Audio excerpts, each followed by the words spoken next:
Hi, I'm Donna from DOHR, and normally my blogs are written posts which people can read and sometimes people engage with. This week I've decided to do something a little bit different. I've decided to record a video blog, and that's because the topic that I'm talking about is actually quite an emotional one, and I'm not always sure whether words are portrayed as well emotionally on paper as they are when somebody's actually talking. The reason that I'm writing this blog, or recording this blog, is because of articles in the news this weekend, two particular articles which for me overlap in a massive way. The first one is about taking your dogs to work and the therapeutic effects that dogs in the workplace can have. Now, anyone who knows me knows that I don't like dogs in the workplace. I'll come on to that shortly. The second articles, and it's now become a series of articles, is initially Prince Harry and latterly the Duke of Cambridge talking about mental illness. And mental illness is something that more and more employers are having to deal with and don't always recognise, and also don't really appreciate the impact that mental illness can have on the workplace. Now, for me, those two subjects come together. And they come together because although I don't like dogs, I actually have a phobia of dogs. And it's manifested itself in a number of ways over the years. I know exactly why I have the phobia. I've tried to deal with the phobia over the years, have chosen not to go down the hypnosis route or other routes, and I'm a lot better than I used to be. But as my team will tell you, the other day in the office, there were a number of dogs. I wouldn't say on the loose, but for me, they felt like they were on the loose. Lots and lots of barking. And I have a Fitbit. I can actually measure my heart rate. My heart was pounding, even when I couldn't see those dogs. Just knowing that they were out there, that they were barking, that was having a physiological as well as a psychological effect on me in the workplace. People don't think of phobias as mental illness, and for people who have depression or OCD or really debilitating illnesses, then just to have a phobia, people do sort of push it aside. And the reason for that is there are a lot of people who are scared of something. People are scared of spiders, people are scared of snakes, people are scared, I don't know, of birds. And there is a difference between being scared of something and it actually being debilitating. And when something can become debilitating, it can impact on your work, it can impact on your ability to concentrate.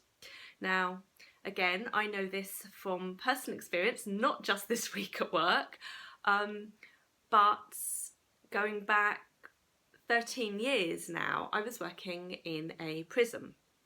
And prisons have drug dogs, and it was a newly opened prison. It was at the time that I was there, we were actually recruiting the staff, and the drugs dog was being trained.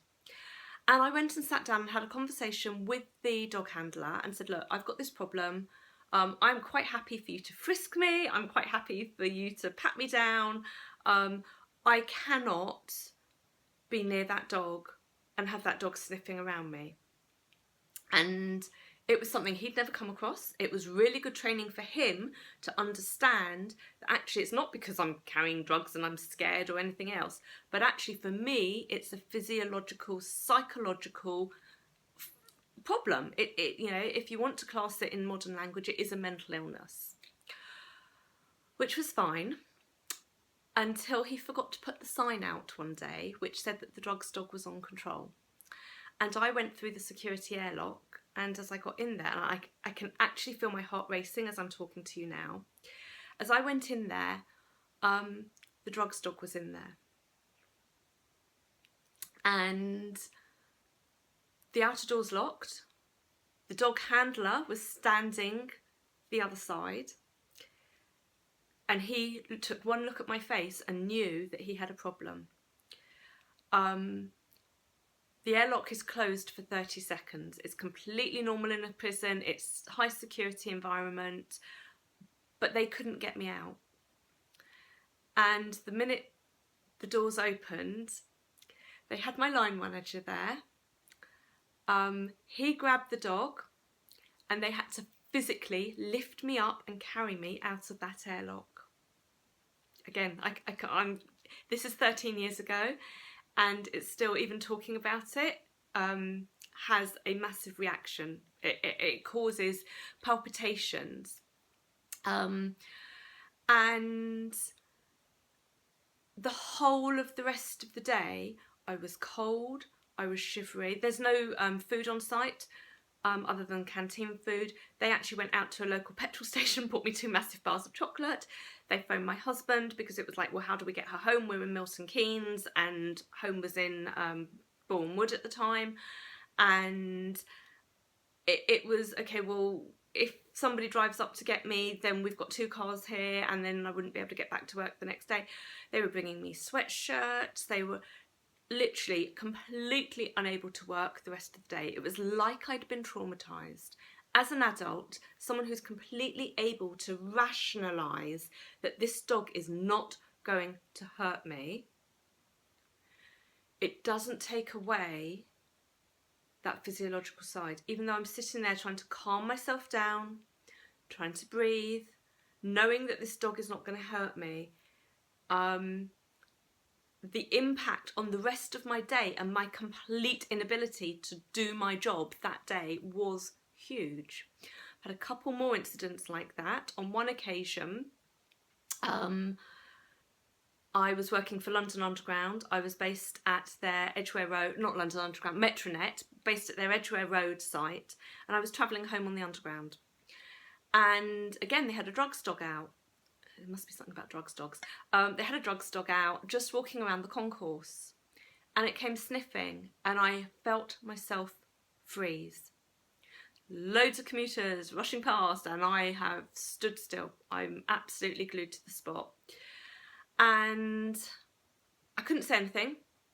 They approached me, which obviously just made it worse because the dog's then coming towards me. All I could do was get out my ID card, which showed that I was a member of staff for Metronet, at which point they took me off into the station officer's office. And here I go again. I then had to try and explain why I'd become completely frozen, why I wasn't able to function, why I wasn't able to cope. And they ended up phoning my husband, and they put me on the train at Edgware Road, and he had to meet me off the train at the other side because my body had gone into shutdown. And it doesn't last for a massive amount of time, but the impact on it is like an adrenaline rush, or it's chemical, or it's, I can't describe it. And I have it pretty much under control with a lot of dogs. I was in the park the other day. There was the most enormous wolfhound at a distance, but not on a lead.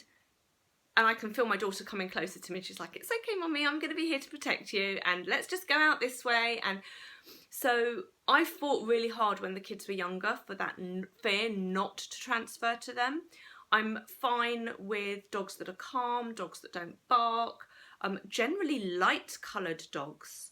Quite interesting, golden retrievers, golden labradors are generally okay, which is interesting because I know that my original trigger was a Alsatian when I was 2 years old. It knocked me over, pinned me down by my bunches, and was licking me. And that was an experience as a 2-year-old that has stayed with me into my mid-40s. A lot better than it was. I can control it a lot better, but seeing in the news where people are talking about bringing their dogs to work, it's not always a good idea. And just because some people want to, doesn't mean that they should be allowed to. And some people are allergic. Some people like me have phobias. I wouldn't want a pet rat running around the office just because I would be worried about standing on it, but some people would be absolutely terrified of it. And as business owners, you need to be very cognizant of, yes, pets can have an amazing calming effect, but they can also have a very disruptive effect if they're not managed and handled properly. I have a member of staff who used to bring a dog to work, and she was not allowed to bring that dog in if she knew that I was going to be in. And on the occasions that I needed to just pop in, it was almost like I had to phone her and say, can you please put the dog in the car so that I can come into my own office? That's not a good situation. It's also not great if you have customers coming in, because you don't know who's going to be coming in, what their allergies are, what their reaction to dogs are. And even the most calm and placid of dogs can become aggressive if something gives them a fright, or if something scares them, or if something's not quite normal. And at the end of the day, they are their own personalities. And however much we as the owners, or you as the owners, because I would never own a dog, but you as the owners can train them and control them, just like people, just like your staff, they have personalities of their own and can be unpredictable. So, as I said, quite an emotional blog from me this week. There are lessons to be learnt for businesses, and yes, having animals in the workplace can be incredibly calming, can be incredibly good for mental health. It's just worth checking that it's not going to have a detriment on people. And also, just I guess with my normal HR word of warning, you can't not recruit somebody because of a dog phobia or any other phobia, because that would be classed as discrimination.